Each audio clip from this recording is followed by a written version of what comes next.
haijasonga, iko poa, naonekana vizuri mimi, personally mimi. Chana na huyu si lazima. I'm the shadow in the movie. I'm the movie in the shadow. Hello great people and welcome to another show. Hata nilikuwa najitengeneza. Imagine. Imagine. Hello great people. And hello great people and welcome to our very first podcast. We discuss everything that affects the society, normal topics, normal comparisons right here at the Gap.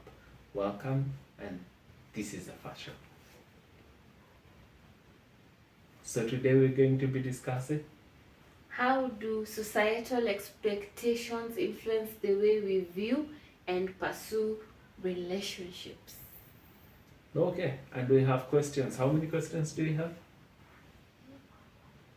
Mbona unaongea ni kama wewe ni radio host? Okay. What is that? Hiyo ni nini? By then nimeongea normal. Hayo hujaongea normal. Hajaongea normal, si ndio? Hajaongea normal, na overdo, si ndio? Si overdo anything. Ana overdo, si ndio? Nina overdo Geti. Niambie ukweli. Niambie tu ukweli. Ukidanganya nitakufukuza uende home. Wewe ndio unaandadu.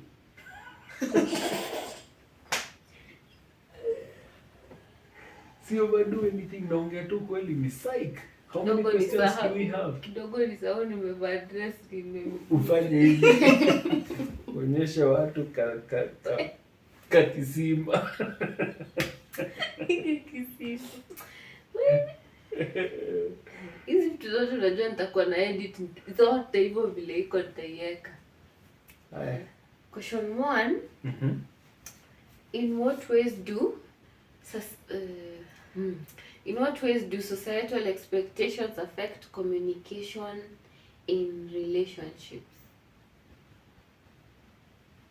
Communication. Panombete. As in? What ways?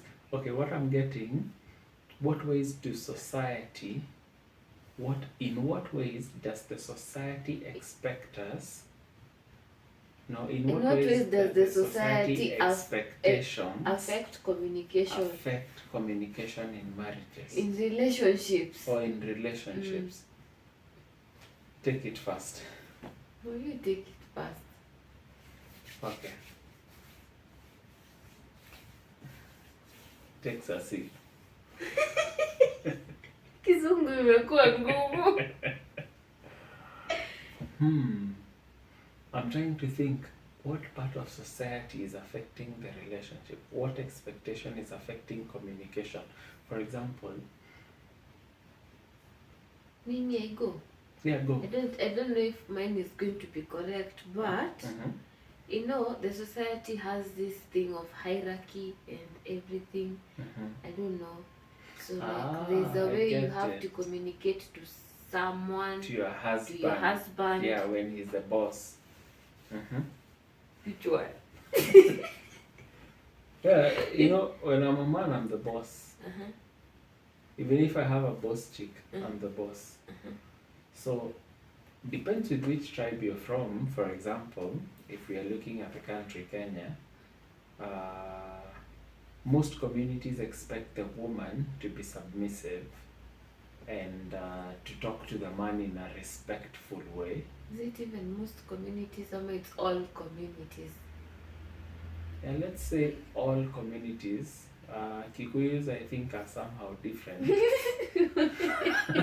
For them, the path is trended differently. So, I think in most cases, in African cultures, I think the woman should be respectful and should always talk to the man in humility, I think. But don't you think the society and all these traditions pull this thing of respect and talk to someone this way and that way so much? I don't think. I think it's the basic structure of how things should work, because In your opinion? In my opinion, I know it's not yours, but in my opinion, men have an ego. And if it's not fed per se, and if it's not nurtured, it blows. In what I think. No, two bulls don't exist in one house. You see? The same way, no lioness walks with 7 lions, but one lion can walk with 7 lionesses. So if the lady needs to be humble, you know, leave the boss chick out there. When you come to the house, the man is the man, the woman is the woman. You guys are a couple now. You take it as a friendship. But sasa, now in this 21st century, how is the society affecting this communication thing in relationships? The same old thing. Now the society thinks, okay, the ladies of now, the wives that are currently being married, this generation, the millennials and everything, I think those people, they've been brought up different. Our mothers were brought up in a very different way. They were brought up to respect, listen, and support the husband. Millennials have been brought up to conquer and achieve and become anything they want. But the man was brought up the same way. The man was to protect, provide, give direction. So it's a different society where the man has maintained the values, but the woman has been empowered. And this empowering and the values that have been left back, there is no mingling point where we can say, so here's where femininity ends or something. It's mixed up there. You go be a boss woman, go tell your mom or tell your man to go wash your things or something of the sort. It's not right. Well, let me ask you, in your opinion, do you prefer modern woman or a traditional woman? Let me say I'm a blend of both because we're in a modern society. She needs to look nice. She needs to know how to handle herself in public. She needs to have her game on top, but she still needs to be a woman in the house. Yeah. Okay. Okay. The second question. Yeah. How do societal expectations of gender roles affect relationships? You want to take it first? No, you start. You start. Because if I say mine, okay, for me, I think that roles in a relationship, let's say in a marriage, sometimes, okay, I think that you and your person should come into a consensus and help each other. Okay. Yes. In that, if both of us are coming from work, when we get home, both of us should have different chores or something to help around the house. Not just one person coming, cooking, cleaning, doing everything, and the other one is just there sitting and watching God knows what. Okay, from a man's perspective, it's not bad to sit and watch. But I still agree with you. Things are different. But the roles still have to be split. Because if we are driving together, we are going to work. We have a puncture. There is no way you leave the car and go fix the puncture. I'm the one to get out, jack the car, remove the tire and change it. So if we are coming home and there are some dishes to be washed, you take the lead. I can help, yes, take the lead. If there is a bulb that needs to be fixed or a plumbing problem, I'll take the lead. If we have a petition to be made and something of the sort, I'll take the lead of the manly jobs. These are the jobs that traditionally have been women-led. I prefer the lady taking the lead. I can help in sometimes, just like the same way she can be an interior designer and come and put up a wall. But I prefer masculinity being masculinity and femininity. It's sexy. But you know, even as women, we're not born to suffer. Huh? That's not suffering. It's Let me changing tell the you tire something. suffering. Let me ask you a question. Uh-huh. Both of you are Mhm. coming from work. Yes. You have an 8 to 5. Uh-huh. Sindio? Uh-huh. And then she comes back Uh-huh. and starts washing clothes, washing the house, washing dishes, cooking, and you're seated watching. Who said she's coming to wash the house, wash clothes? It's a modern society, right? Mm-hmm. There's a machine, you just pop the clothes, Mm-hmm. you pop them in the dryer, Mm-hmm. they're out. Mm-hmm. True? Mm-hmm. Again, you're both working, you come home late. Wouldn't it be even better if you have somebody to help you? You come home, find there's food, the house is clean, if the kids are there, they are sorted. Now you spend time as a family, not to come and do the donkey work. Unfortunately, for the man, it never stops. You don't employ somebody to be in your car to go changing your tire if there is a puncture, unless you have a driver. Unfortunately, also for the woman, it never stops. Where? Because remember, if you have kids, you never sleep. When they are kids, when they grow up, 3-4 years, you can start sleeping. Not even 3-4 years, my friend. Okay. You not sleep for around 6 years. So you're For working another day. 24 hours. A topic for another day. Tell us what you think, guys. Online in-laws. How do societal expectations of beauty impact our choices in romantic partners? Let me take that first. I think growing up, my mother had a notion that got ingrained in me. So somehow, my mother did not like big ass women. Somehow. I learned about this because she used to make fun of my sister so much. And because of that, I think I ended up not attracted to a woman who my mother will ridicule every time.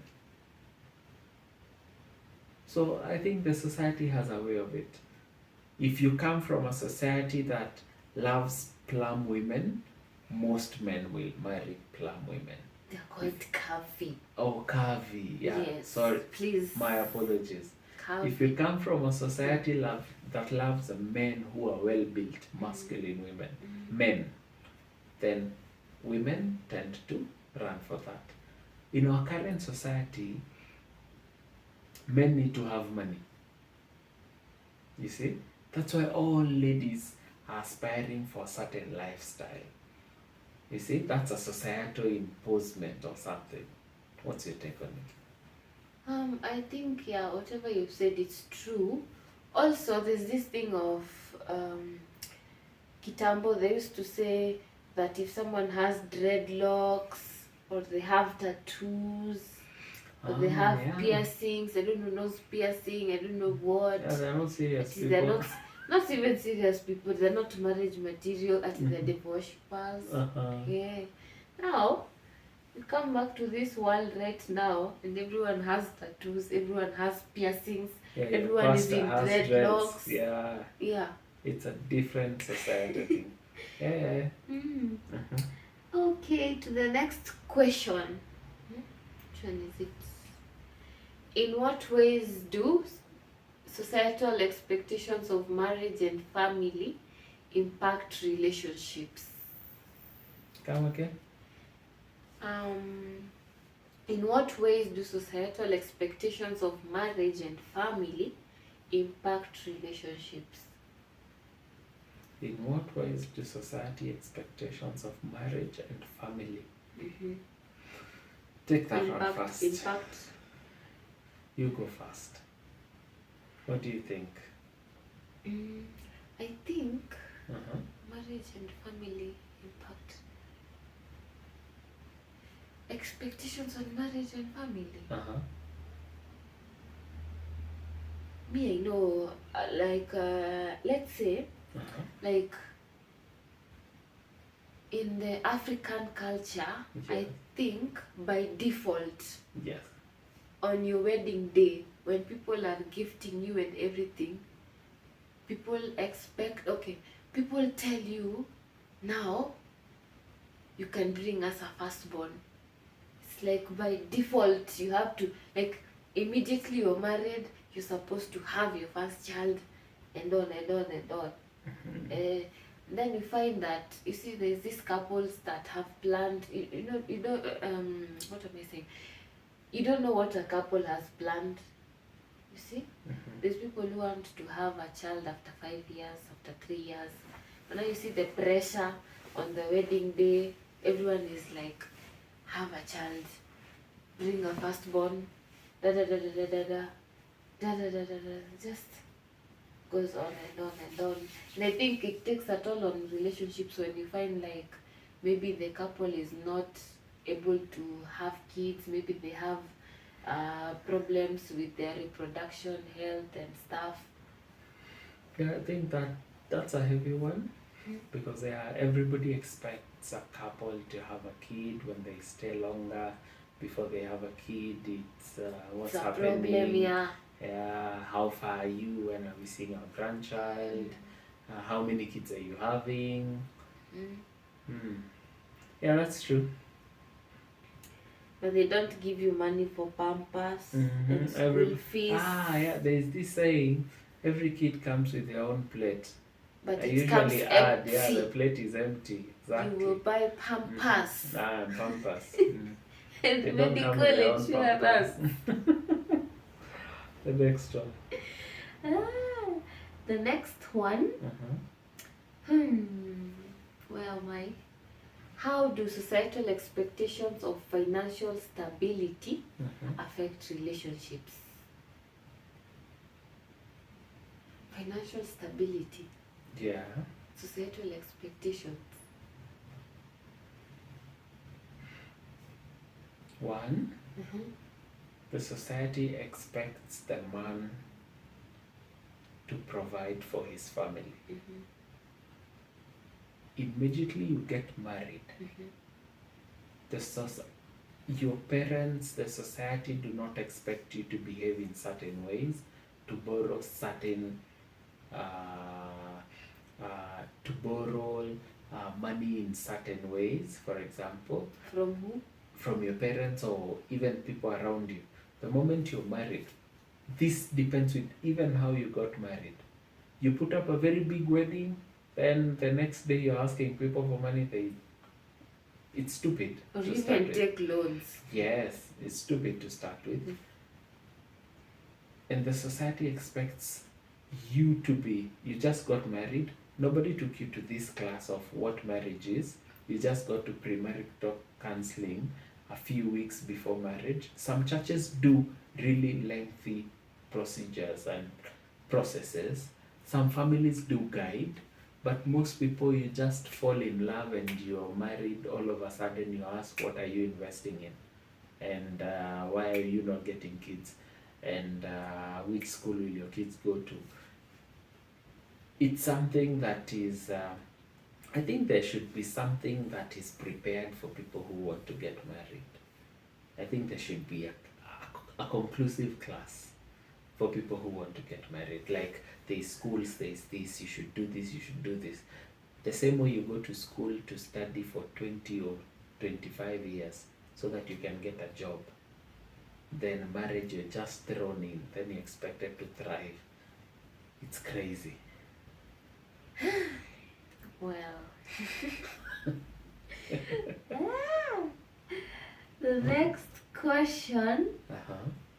This one was about financial. Yeah, that was financial expectations. Stability. Yeah.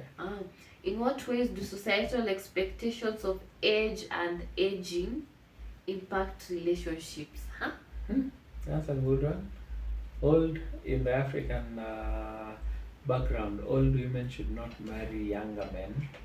That's out there. Age gap is also an issue. especially when it is still the lady being older.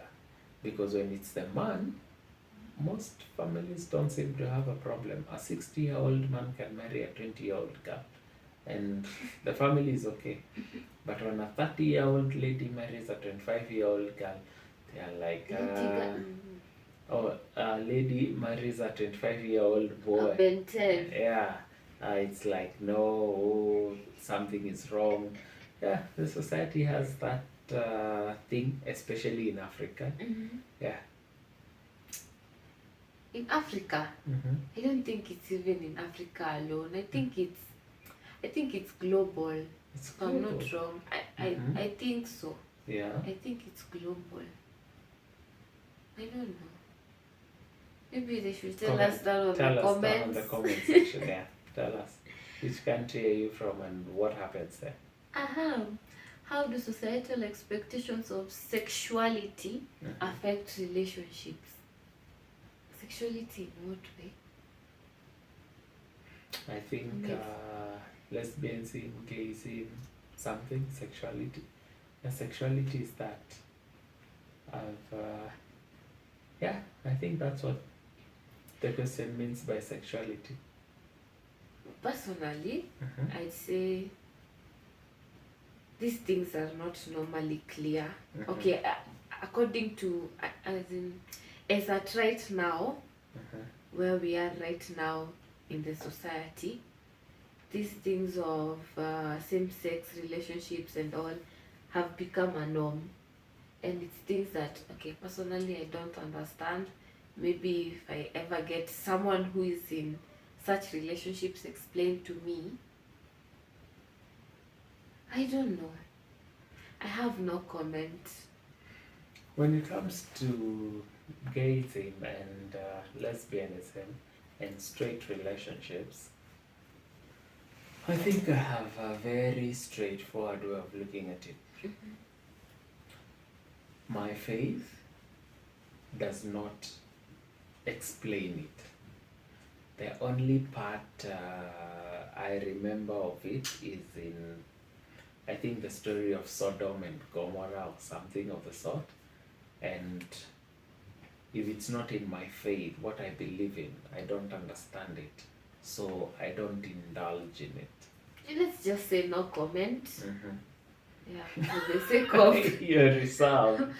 For the sake of everyone's sanity and everything. No, let me say I don't understand it. Let me say I don't understand it. I don't believe in it. Personally, no comment. Yeah, you no comment. Yeah, you don't want stones. You can throw them to me. Next question. In what ways do societal expectations of race and ethnicity impact relationships? Race. Yeah, race and ethnicity, interracial relationships, ethnic relations. Okay, when it comes to ethnic, I think we can subdivide that to tribal. So cultures are different. There are tribes where the woman must go back home, not work, become a housewife. There are tribes that believe in that.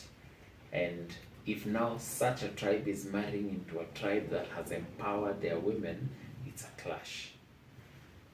Interracial, this one basically is just about the friction of understanding each other. You see, if you're Japanese and your husband is South African Zulu, it's just a matter of you coming to what you agree, what you let your family into, what you don't let your family into, and you being you, because you can't bring in the society into this wedding, this marriage, or this relationship. That's my take on it. Okay, all right. How do societal expectations of success and career impact relationships? A very big one. Will you want to take that first before I say? Take it first. I take it first? A very big one. Every time a woman is more successful than a man has an issue. I think globally. That's why we come back to the femininity even men have an masculinity issue thing. with that. Yeah, even men. It's because the society has taught everybody that the man should be the head. So the moment the lady is the head, and ladies don't know how to tone down, a man can support a woman for ages and it's smooth. Very few ladies can support a man for a month and it's smooth. Very few. It's like in genetics. Yeah. It's weird. Your take on it? No, my take is the same because I remember Uh-huh. there's a cab driver Yeah. who was telling me that there's a customer of his who is doing really well in life and very financially stable. Uh-huh. But now Yeah. he likes the girl and everything, but the problem is that she earns more than him. And every time she pursues him and asks him, oh, come, let's go out on a date, blah, blah, blah, he doesn't want anything to do with her because he knows she that has more money yes, than him. yes. Yeah, it intimidates quite a number of men. Yeah. Yeah. Okay. Alright. Okay. Another one is how do societal expectations of religion and spirituality affect relationships? The religion and okay. Take that first. I'm taking so many. Religion. That is a tough topic. Okay. I know, like for instance, if someone is a Muslim and another one is a Christian, marrying into one's culture, you have to like Convert. to convert. Yeah. And Not for all, but there are some who don't. Oh. And so now you find that most people, like you'll find that Christians and Muslims will not mingle as much because it's a bit hard for someone. You've grown knowing this way, and now you have to change to this way, Yes. so that you can get married and get accepted in the other family. Yeah. I once dated a Muslim girl. I remember breaking the news to my mother. She was like, okay, I'm Christian. So she was like, if she's ready to convert, we are very okay. The Muslim to convert to Christianity. Yeah, to Christianity. For her, she told me, if she converts, her mother is disowned, not herself. Oh. If she converts, her mother is... I don't know how true this is. Kindly guys, comment. Tell us, if you're Islam, you're a lady, you're being married to a Christian family. If you convert, is it that bad that your mother has to be disowned? Guide us in the comment section. That is tough. Wow. So it was a deal breaker. I could not convert, she could not convert, we could not raise kids in two faiths which one person doesn't understand this. But I've seen people who have raised kids like that. Yeah, but depends they're perfectly with what okay. Yeah, it depends with what your vision of your kids is. Yeah, on Sunday we're going to church, oh, me and my family, and on Friday they are going to the mosque, her and her family. How? You see? Yeah. Yeah. Okay. In what ways do societal expectations of physical ability impact relationships? How? Physical ability, how? I believe that is handicapness and strength, maybe, even if you are whole, maybe a weakling person, or I think completely physical. For me, I think sometimes society is not fair. Let me just start by saying that. Because you'll find that if, okay, two people have loved each other, let's say one is either deaf or blind, the other one is perfectly okay, and they understand each other, they love each other. But now you'll find if this person goes and tells, like, maybe the parents or relatives, and all those people, even friends, about the other person, it becomes an issue. Like people ask you why did you do, why, what did you see in them, da da da da, yeah. And it's not good. I think this comes down to families, because if a family has a history of having maybe a blind person or a deaf person in the society, the way they appreciated that person might be the same way they appreciate an outsider who is being married or marrying into them. Then, for families that have no clue how to deal with this, some may be very loving, but they don't know. The entire family can't, rarely will the entire family go to sign language just to learn how to communicate with a deaf person. So this may be a hindrance. And now You this may- family, you know, you not live with this person. You just see them once or twice in a year. So It's just a notion of the disabled, which I usually look at it as differently abled, because most people who have one weak function have another very strong. I used to ride, and I remember there is a gentleman I once pillioned on my bike. The guy just asked for lift. I was passing by, I stopped, I pillioned the guy. He was blind. We chatted along the way, I dropped him off at the place he wanted and proceeded. I met him 6 months later on a very different route, like 40 kilometers away from where I had met him last time. 6 months later. This time I was driving. I was not even on a bike. The same thing, he was asking for transport. I stopped, he got in. Immediately I said, "How are you?" He said, "We met this day and this day." He could remember my voice. He could remember my voice, he could remember the conversation we had, he could remember everything. He even told me what he was planning, where he was at with his plans that we had discussed back then, the entire journey.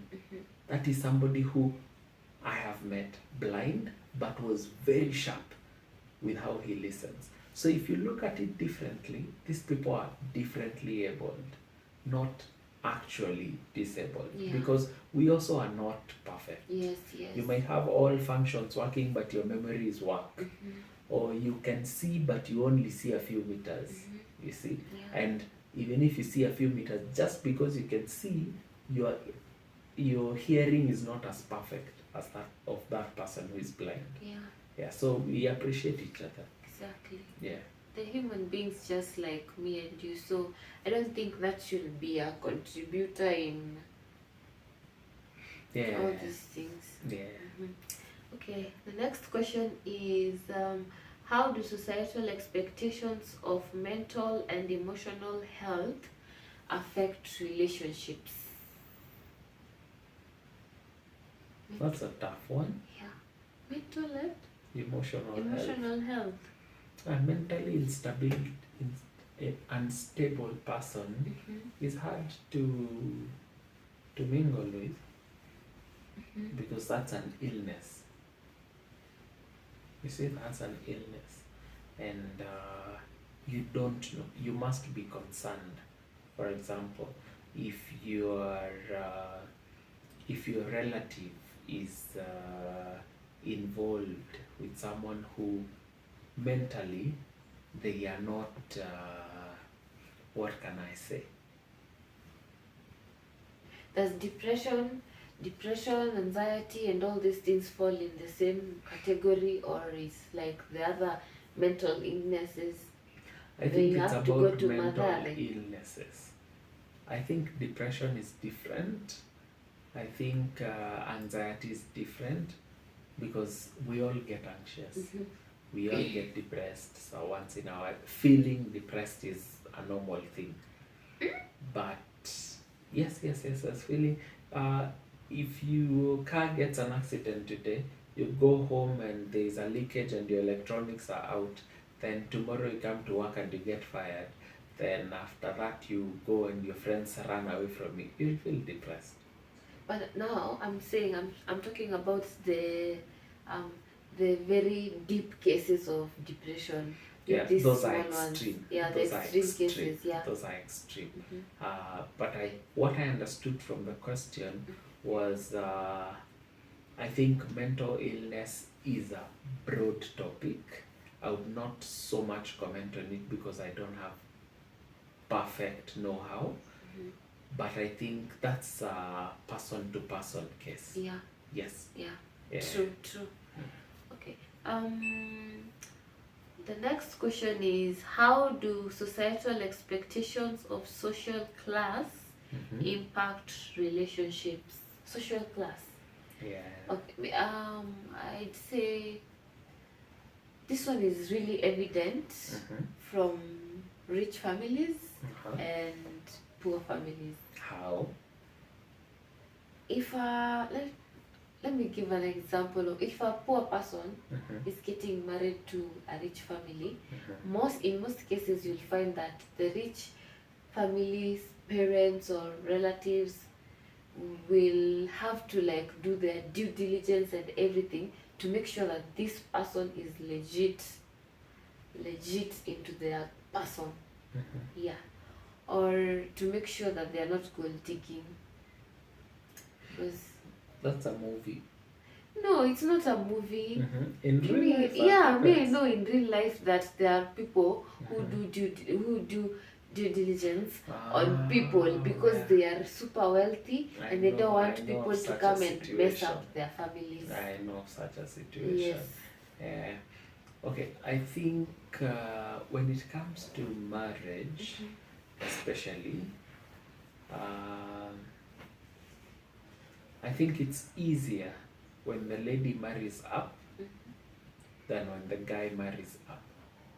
I've seen it easy in most cases. If a lady is marrying into a wealthy family, I think it's different from when a man is marrying into a wealthy family.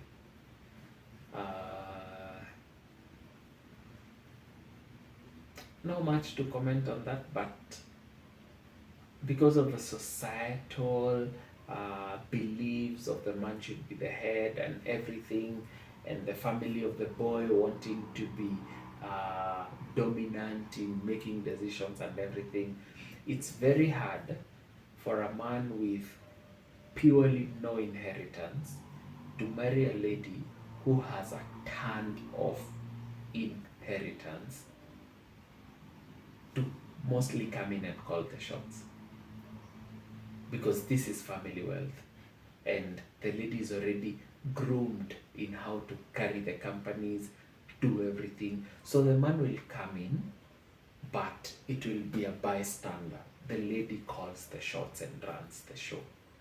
But I think that, okay, it's not a bad thing to do your due diligence because honestly, there's some people who can come and drain your family and drain it to the bottom. And you see, these people have worked so hard to get to where they are. So, I don't know. It's okay. Yeah, it is okay. It is okay for them to do their due diligence. Okay. I think. Please comment down below. Let us know if we are right or wrong, or tell us what you think. Next question is, in what ways do societal expectations of education impact relationships? Education. A very learned family may be so into books and so into careers than a business family that is not so much into academics. And also me think a very learned person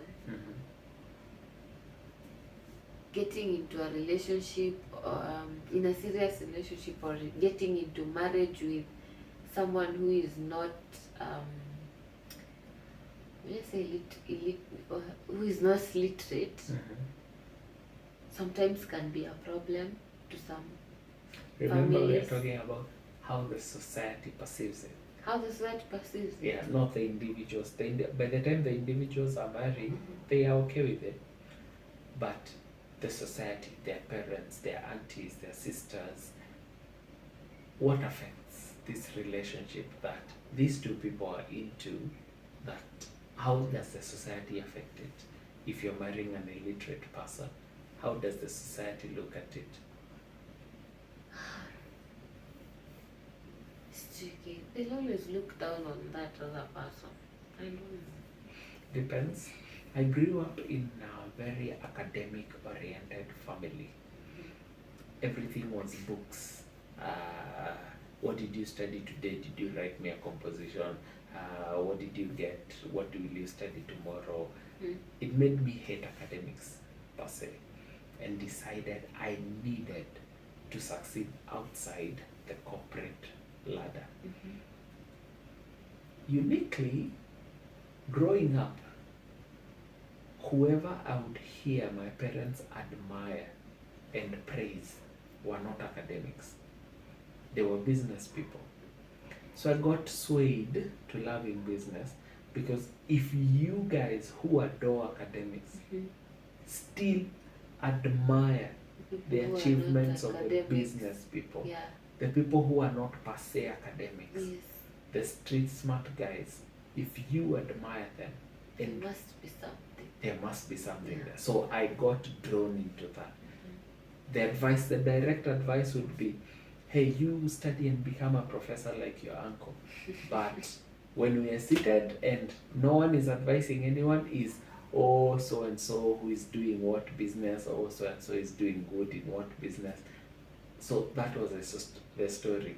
So direct advice is different from the real advice. Yeah. Yes. Okay. All right. Next question. How do societal expectations of body size and shape impact relationships? We had a similar question, right? That's what I think he was talking about. Yeah.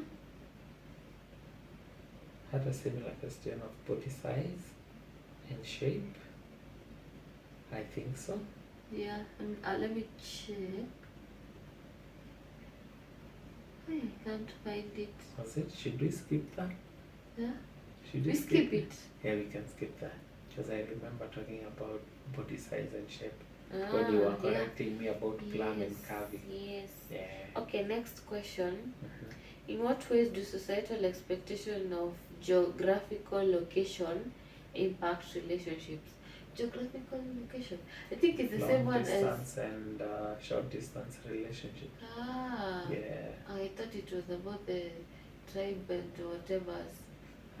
It may be, but they specified so much on location other than we can be close and be very different.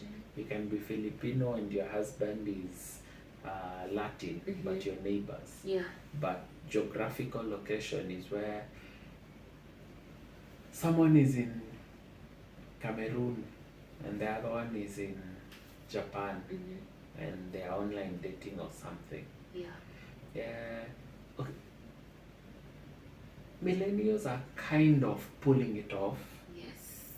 Millennials are kind of pulling it off very successfully.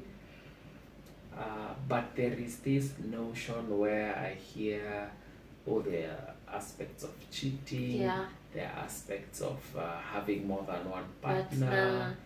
You have this one who you're serious with. He or she is in Japan, you're in Morocco, and there is this other one who is next to you. Yes. Who, if in case that one doesn't work, you have this one. It's a rotted society. Yeah. Yeah. Next question. How do societal expectations of personality traits impact relationships? Explain that. I don't get it. Personality traits. Yeah. I think it burns down to basically, I think personality, just your personality. Like if you're hardworking, you are, such type, shush. Yeah. Such types of things. If it's on such, sometimes opposites attract. Sometimes opposites attract. If you are a go-getter, you are always out there chasing the buck, and you're always aggressive out there.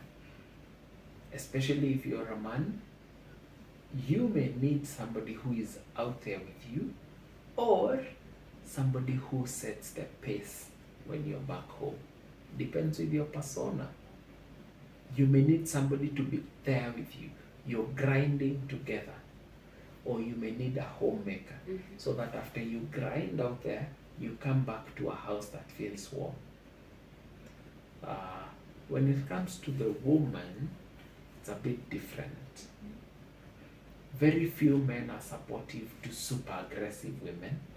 The society also has this notion that if you're, let's say, if a woman is too successful, that they can't keep a marriage, they can't be submissive, they can't do that, there are all those notions. But I've seen so many ladies who are doing very well in their careers and outside in business, who have very happy marriages. Yes. I've seen so many. But there are also even more.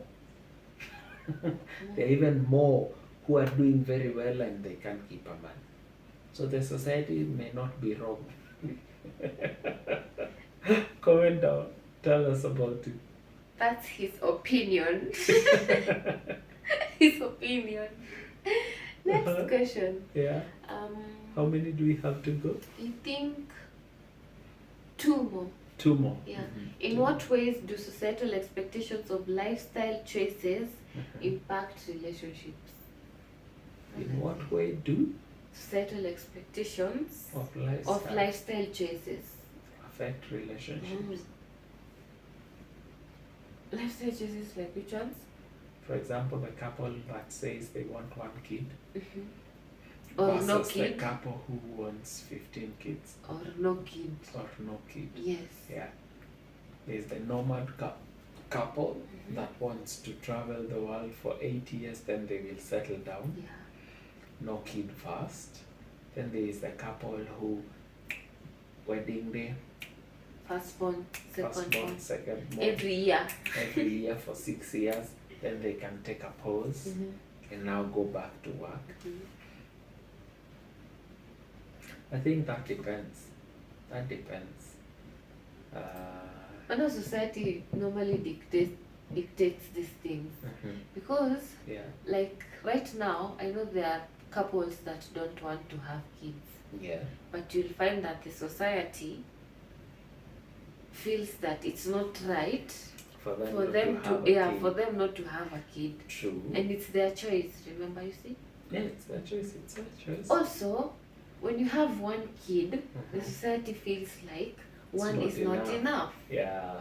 When you have 6 kids, the society feels like you have too many kids. Depends with which part of the tribe you're in. There are tribes that 6 kids. When I was in high school, I had a fling. Is it a fling or did I date? I don't know. Dated flings. Yeah, my life is a story. You should write a book. So when I was in high school, I had this lady who was Somali. And this Somali lady. Yes, she told me that she wanted 32 kids. No, she wanted 27 kids. She wanted to be a doctor and she wanted 27 kids because her mother had 32 kids. So, every year you give birth for the rest of your life? For 27 years, not the rest of your life. But you get married at 18. No, after med school. At 25. Then from 25, 35, 45 to 55 you're giving birth. To 55? Yeah, you're giving birth every year. But there was a disclaimer. Her mother had 32 kids. But she had only 12 kids of her own. Oh. The other kids were not adopted. Mhm. She made her husband marry other wives. Oh. So she had co-wives who brought in the other kids. Oh wow. So it's different. So for some men that would be yeah. For me, hey, no, those are too many. But don't you think even 5 kids is a lot? No, 5 are not a lot. 5 is a That's good my number. opinion. They can fit in an SUV. Okay. Yeah. Next question. Uh-huh. How do societal this is the last question actually. Uh-huh. How do societal expectations of technology Uh-huh. technology use impact relationships?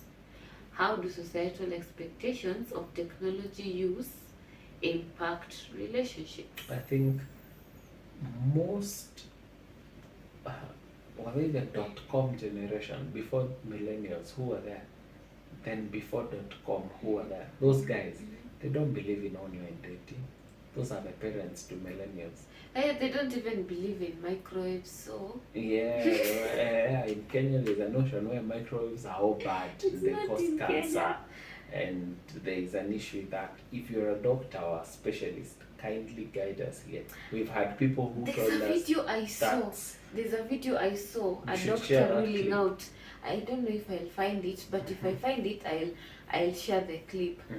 The doctor ruled out Yeah. the notion on microwaves. Uh-huh. Yeah, she was saying that microwaves are not bad. The only bad thing is using the wrong material while using the microwave, like plastics and all that stuffs that are not supposed to be put in the microwave. Now that is what brings in all these diseases and everything. Yeah. Yeah. Yes. Nice. So online dating, I know, is legit. Mhm. Right now I have seen people having relationships that are thriving, leading to marriage and having kids and having very nice families. Okay. So technology is a tick. Tech is a tick. Yes. Okay. No comments. No comments as a bond. No comment. Long distance and tech and everything is good for those who it's good for. For me, no comment. I need proximity. I need to see the person. When you are vintage. No, I'm not vintage. I'm super modern. Look at it that way. Stone age. No, I'm super modern. I'm past now the technology. How old are you? Who, me? I have some years. Stone age. Stone age. No, you guys, comment down below. Did you enjoy this? Which other topics would you want us to handle? And was this a good show? Tell us. This is the first show. Hopefully it was. This is our first one. I know we have very many bloopers and funny things. Yes. We're going to make them guide us. Thank you for watching. Subscribe, share, and see you on the next one. Bye. See ya.